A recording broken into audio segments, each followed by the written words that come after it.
सारा देश कोरोना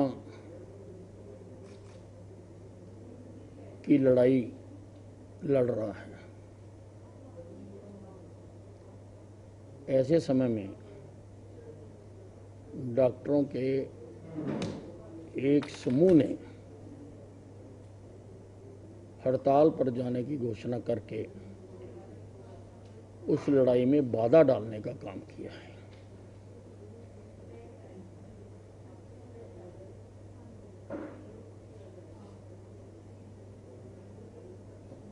लेकिन जिस तरह से आपने भी पहले उनसे मुलाकात की थी, कल भी मुख्यमंत्री के आवास पर आपकी फिर से मुलाकात हुई, तो क्या सहमति नहीं बन पाई? हमने जो उनकी मांगे थी मैंने उसी वक्त स्वीकार करके वो मुख्यमंत्री जी के पास और अन्य विभागों के पास भेज दी थी। हमारा सकारात्मक रुख था और कल मुख्यमंत्री जी के साथ बैठक होने के बाद उनकी सैद्धांतिक मंजूरी भी दे दी गई थी। अब कोई नई चीज करनी है तो कई विभागों में जाती है फाइल, उसमें समय भी लगता है। सैद्धांतिक मंजूरी दे दी गई और उनको बातचीत करने के लिए डीएस देसी और राजीव अरोड़ा जी उनका इंतजार करते रहे। उनको बता दिया गया कि मुख्यमंत्री जी ने सैद्धांतिक मंजूरी दे दी है। उन्होंने कहा जी चाहे दे दी है, हमने तो हड़ताल पर जाना ही जाना है। मुझको लगता है इनके पीछे कोई है जो कोरोना के खिलाफ इस लड़ाई में विघन डालना चाहता है, इसलिए हमें एस्मा लगाना पड़ा। सर, अगर बात करें तो जिस तरह से कोविड को लेकर मामले हरियाणा में भी बढ़ रहे हैं, हालांकि स्वास्थ्य विभाग ने संबंधित तैयारियां की है, लेकिन उसके बाद भी कई जगह ऐसी रैलियां हैं या नेताओं का जो स्वागत है वो किया जा रहा है जहां पर बिना कोविड प्रोटोकॉल्स को फॉलो किए बड़ी उसके लिए नोटिफिकेशन जारी हो गई है और आदेश जारी कर दिए गए हैं कि सारे प्रदेश में कहीं पर भी कोई रैली, प्रदर्शन, धरना नहीं कर सकता। आप देखिए कि चुनाव आयोग ने भी जिस प्रदेशों में चुनाव हो रहे हैं वहां पर भी ये प्रतिबंध लगाए हैं और कोरोना तो सारे देश में है, इसलिए यहाँ पर भी हमें वो प्रतिबंध हमने लगाए हैं।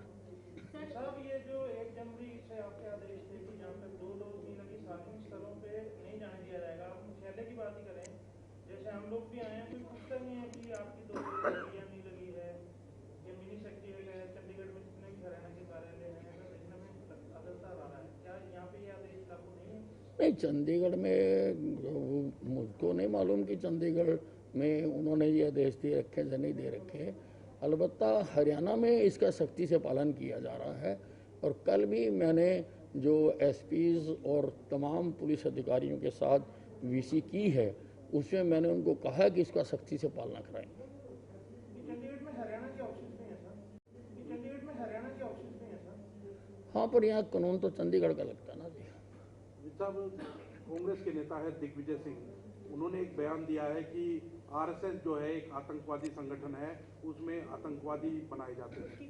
तुलना दीमक से की है कि आरएसएस दीमक की तरह है जो कि खाए जा रहा है देश को, कैसे देखते हैं? राष्ट्रीय स्वयंसेवक संघ एक राष्ट्रवादी संगठन है। यहाँ पर लोगों को देश के प्रति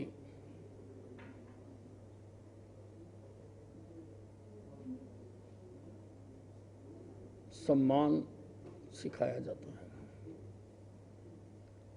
अब जो लोग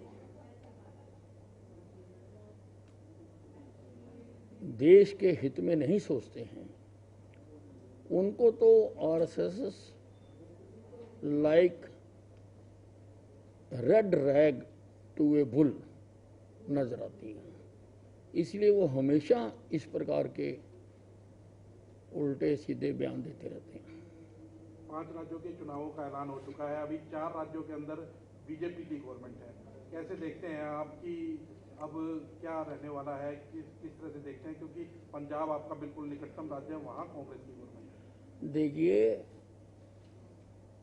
आज देश का हर आदमी भारतीय जनता पार्टी और नरेंद्र मोदी को चाहता है, क्योंकि नरेंद्र मोदी ने राजनीति की दिशा बदल दी।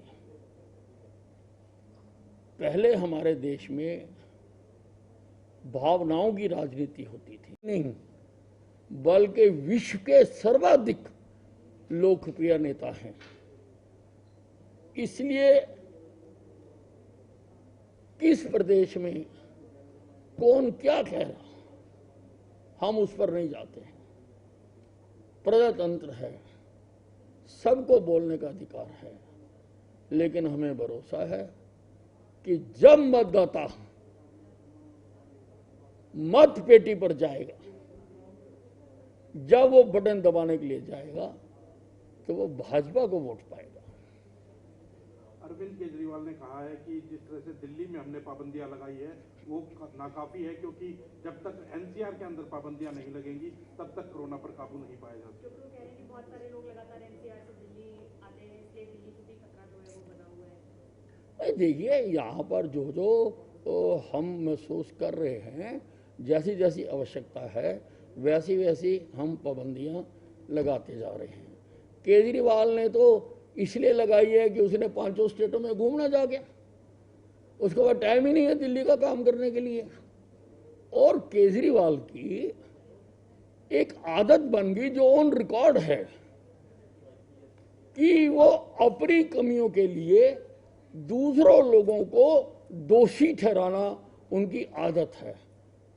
आप अपना देखिए, आप बंद कर दीजिए दिल्ली को, आने जाने के रास्ते बंद कर दीजिए।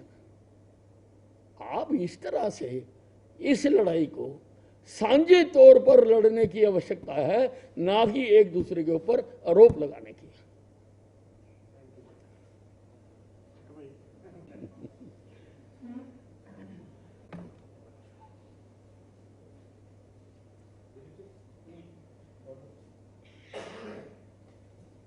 रहने दे यार, तो यार।